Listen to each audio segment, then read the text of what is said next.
ఈ Nizam sugar factory ఈ బ్రాంచ్లు ఉన్నాయో మెట్పల్లి అండ్ నిజామాబాద్ ఈ ఏరియాలో ఉన్న షుగర్ ఫ్యాక్టరీ ఓపెనింగ్ కోసం అంటే 100 రోజుల్లో తెరిపిస్తామని గతంలో కేసీఆర్ చెప్పిండు. ఆయన 10 ఏళ్ళుగా తెరిపించలేకపోయిండు. లేదు మేము వచ్చిన తర్వాత తెరిపిస్తామని కాంగ్రెస్ హామీ ఇచ్చింది. సో ఇప్పుడు మరి మీరు హామీ ఇచ్చారు కదా, మా ఫ్యాక్టరీలు తెరిపియండి, మా పాత బకాయిలైన కనీసం ఇవ్వండి అని వీళ్ళు ఆందోళన వ్యక్తం చేస్తూ ప్రజాభవన్ దగ్గరికి వచ్చారు. ఏం పెద్ద మనిషి, ఎన్ని సంవత్సరాల పోరాటం ఇది? దగ్గర 10 సంవత్సరాల పోరాటం అండి. మా అప్పటి ముందు ఉమ్మడి ప్రభుత్వంలో ఉన్నప్పుడు, ఉమ్మడి రాష్ట్రంగా ఉన్నప్పుడు చంద్రబాబు నాయుడు గారు ఆయన ఏం చేస్తాడంటే ఉమ్మడి ఫ్యాక్టరీగా అంటే ప్రైవేట్ పరం చేశాడు. ప్రైవేట్ ప్లస్ గవర్నమెంట్లో 41%, ప్రైవేట్ ఏమో 51%. గోకరాజు గంగరాజుకి అప్పచెప్పాడు. అయితే అందులో ఈ మన కేసీఆర్ కూడా ఏదో ముడుపులు తీసుకున్నట్టు మేము విన్నాం, కానీ అది నిజమెంతో అబద్ధమెంతో మాకు తెలియదు. కానీ అలాంటి పరిస్థితుల్లో 2015లో మాకు ఫ్యాక్టరీని మూతపెట్టేశాడు. ఈయన ఏమన్నాడంటే ఏది ప్రభుత్వం రాకముందు ఆయన కేసీఆర్ గారు ఏమని చెప్పాడంటే మేము 100 రోజుల్లో 100% దీన్ని తెరిపిస్తాను, గవర్నమెంట్లో తీసుకుంటామని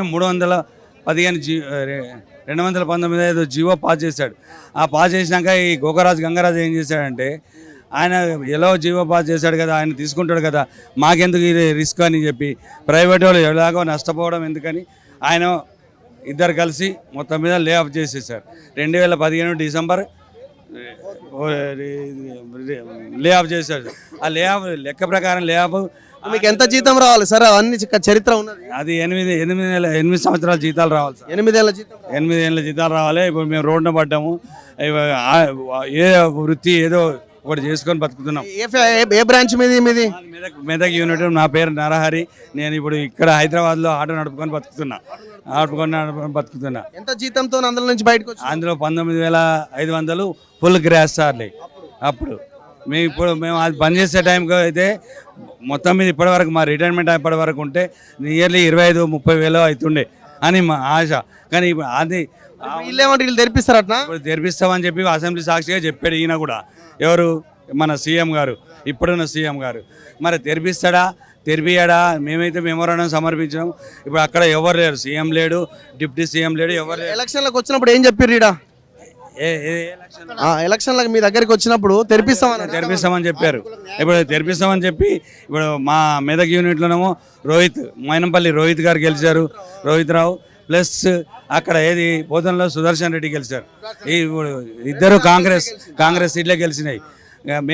మేము కూడా అందులో ఉత్సాహంగా పాల్గొని గెలిపించాం. సరే మరి ఇప్పుడు ఏమైనా చేస్తాం అని చెప్పి మా ఆశతో ఇక్కడికి వచ్చాము. తెరిపించి ఉద్యోగం చేసి మరి మీరు చేయగలుగుతామా అంటే ఇప్పుడు మాకు ఇచ్చే పైసలు ఇచ్చేసి కొత్త వాళ్ళను బకాయిలు రావాలా, కొత్త వాళ్ళను ఇప్పుడు సెలెక్ట్ చేస్తే వాళ్ళకి ట్రైనింగ్ ఇచ్చేటాక మేము ఉంటాం కదా, ఆ కొన్ని రోజులనే జీతాలు. మేము క్రెయిన్ ఆపరేటర్గా చేసేవాడిని.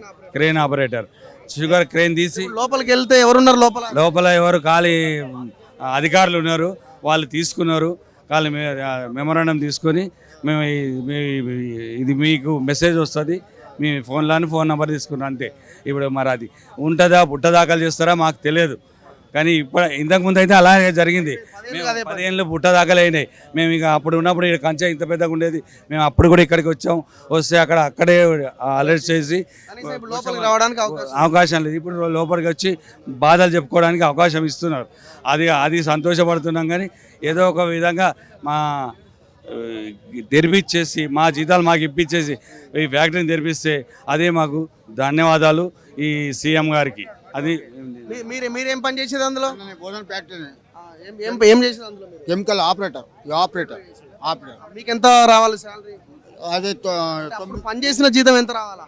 అప్పుడు పని చేసినది అది వచ్చేసింది. ఇప్పుడు శాలరీ మాకు 8 ఏళ్ల నుంచి మూతపడ్డ నుంచి మాకు రావాలి.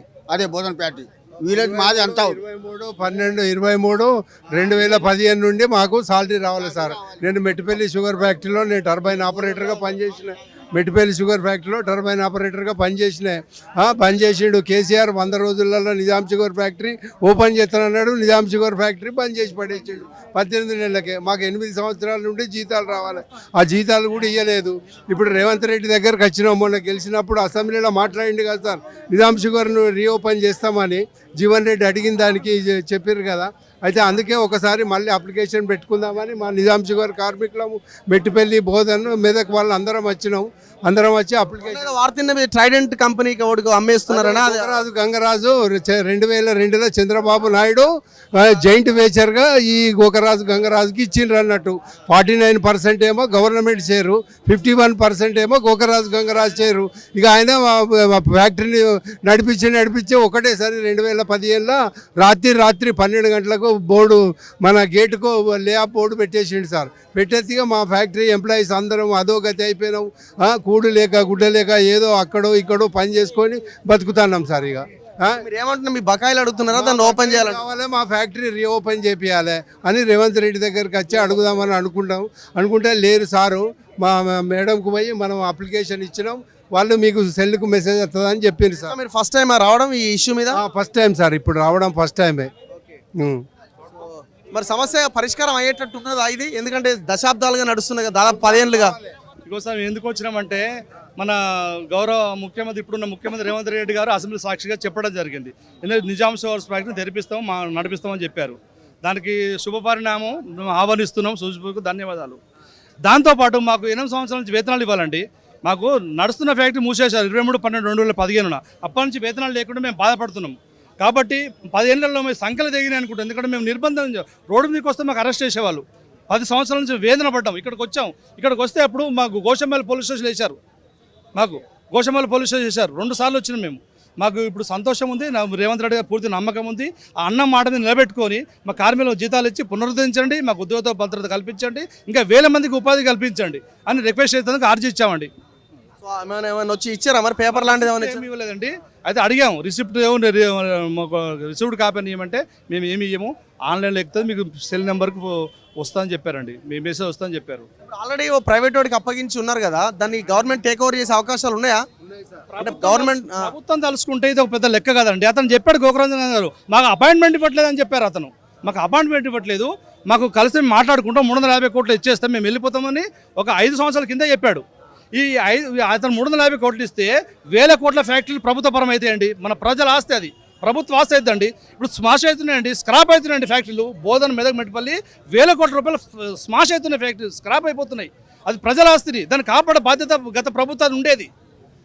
కానీ ఇప్పుడైనా మీ సీఎం రేవంత్ రెడ్డి గారు తొందరగా ఇనిషియేటివ్ తీసుకొని మా సమస్యను పరిష్కరించాలని మేము వచ్చామండి. ఏం చేస్తారో గవర్నమెంట్. నమస్తే, ఏందన్నా ఏం సమస్య మీది? సరే చూద్దాం కానీ మరి సమస్య చెప్పండి. ఇప్పుడు రంగారెడ్డి కలెక్టర్ అమోయ్ ఉండు కదా, 25,000 కోట్ల కుంభకోణం చేసిండు. షేర్లింగపల్లి తహసీల్దార్ కూడా ఇద్దరు కలిసి కుంభకోణం చేశారు. అప్పుడు కోట్ల కేసులున్నా కూడా రిజిస్ట్రేషన్ చేశారు, ఇచ్చలవిడిగా చేశారు. మన గవర్నమెంట్ ఏం చేస్తారు? నేను కంప్లైంట్ ఇచ్చిన, అమయ్ కుమార్ మీద కంప్లైంట్, అమయ్ కుమార్ మీద కంప్లైంట్ ఇచ్చిన. అప్పుడు తహసీల్దార్ వంశమోహన్ మీద కూడా కంప్లైంట్ ఇచ్చిన.